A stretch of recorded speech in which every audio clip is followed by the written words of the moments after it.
with an investigation underway into the deadliest air disaster in the U.S. in decades. We have exclusive new video obtained by CNN showing the mid-air collision from a different angle. I want to walk you through one of those videos right now. All right, let's go to this clip that appears to be shot from the airport grounds and shows the plane descending. That's on your right when the helicopter's on the left. And there you see they're continuing at a low altitude and then that explosion after they collide. Now, after the explosion, both aircraft you can see falling into the icy river below. CNN aviation analyst Miles O'Brien is joining us now. We're looking at this video. Does this video, Miles, give you any better sense of what went wrong and how this rare mid-air collision happened? Yes, Sarah, watching it, it appears from the angle there, hard to say for sure, but it looks as if the Black Hawk helicopter was not taking evasive action at that moment. I could be wrong. It's difficult to see with the darkness, but yeah. We do know that air traffic control right about just before this had warned the helicopter to be on the lookout for this traffic, the aircraft which it collided with. And the crew acknowledged that. The question is, when they said they saw the traffic, what did they see? Did they mistake the aircraft for something else? Or did they become distracted some other way? Or is it possible there was some sort of mechanical failure, which made it impossible for them to control the craft? All those things will be in mind, but I don't see any attempt at getting behind that aircraft, which was the instruction from air traffic control. Yeah, it doesn't appear that there was any, as you said, evasive action by the helicopter. The New York Times is reporting that the military chopper may have deviated from its approved path by flying higher than it should have been. How would something like that happen when there are clear approved routes? Well, we can say with certainty it was above where it should be. The airliner was riding down the rails of an instrument approach and had not deviated from that approach path or from its altitude. The problem, Sarah, is that airliner at that location, if it's on the proper glide path, which this aircraft was, would be at about 400 feet off the surface. The helicopter corridor directly beneath that approach path requires the helicopter to fly no higher than 200 feet.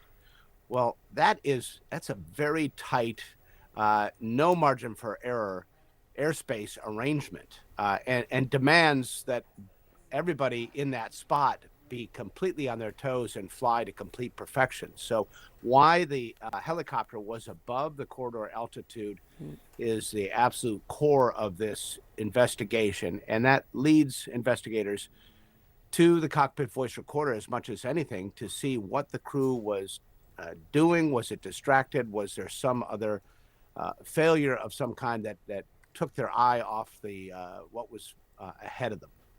Yeah, I mean, that is the main question now, why that helicopter was in the position that it was in. Our Pete Montine has been reporting that there was one air traffic controller working two different tower positions. Is that normal? Is that something that would normally happen? And if not, what role might that have played? Well, air traffic control in the United States is dramatically short-staffed. The FAA has been trying to bounce back from the pandemic, lost a lot of people during that time. You can't just hire people off the street and put them in the control tower at Reagan National Airport. I think we can all agree on that. So it's been a very slow rebuild of the ATC workforce, and the ATC personnel are working long hours under a stressful job on a good day. And so they do have a significant problem as they try to fill some 3,000 slots. Having said all that, and that is an important point, don't get me wrong, I don't see evidence yet that this was a failure of air traffic control. It is the responsibility of the helicopter flight crew to see and avoid traffic. Air traffic control provides advisories in this case. There's a subtle distinction there.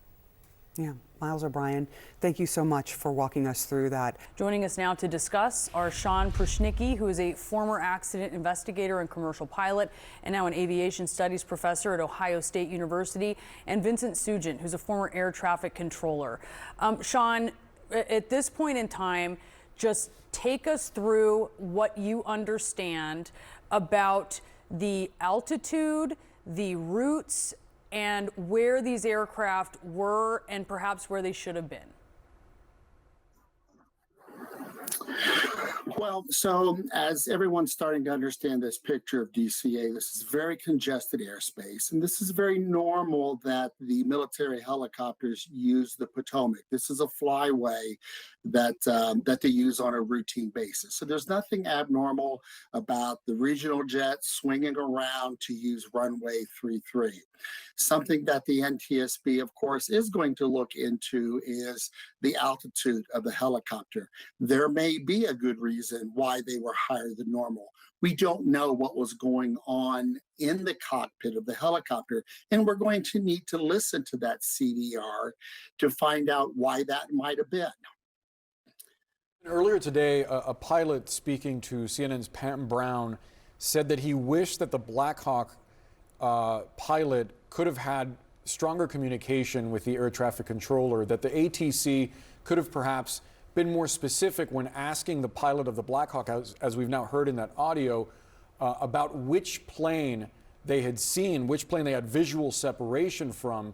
When you hear that audio, when you hear those details, what do you think about that communication? Could it have been more thorough? Well, the only thing that stands out is, as a former airline pilot, usually when traffic is called to you is they will give a direction where it is, like the hands on a clock, so 12 o'clock or 1 o'clock, or a position like that.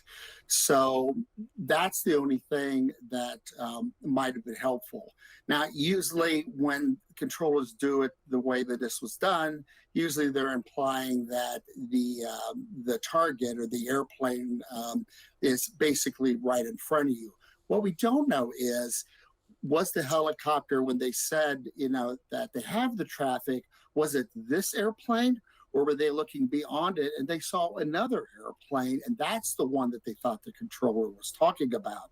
We need to listen, or the NTSB needs to listen to the CDR in the helicopter. That's going to give a lot of information to the NTSB to understand what were the discussions that were going on, what did they see, what were they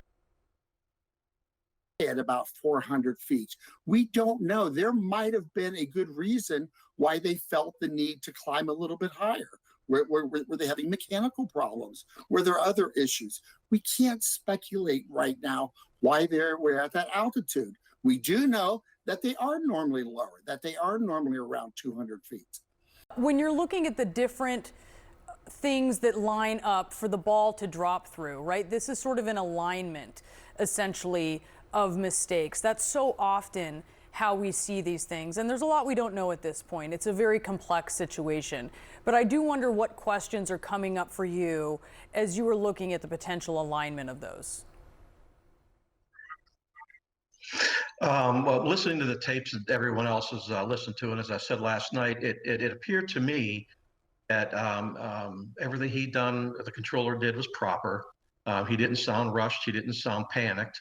And then also on top of that, there was no urgency from the pilot. So he assumed that the pilot was talking about the same airplane he was talking about. And none of that seemed to bring really any sort of alarm to anybody. The pilot sounded calm and said he's seeing the airplane moving right up to it. It appears, and again, I've never been a pilot, but it appears that if the letter of agreements or whatever agreements they have with those helicopters and the military, that they have to stay at a certain altitude, and the controller is just assuming he's going to, do as they agreed to do. And unfortunately, if that's what happened, then that's the final hole that was filled, unfortunately. But from my point of view and everything I've seen, from my background and my experience, it didn't seem to me, from the controller point of view or the pilot point of view at that point, that the holes were lining up until the last minute, until they either climbed or misidentified the wrong aircraft, which can happen.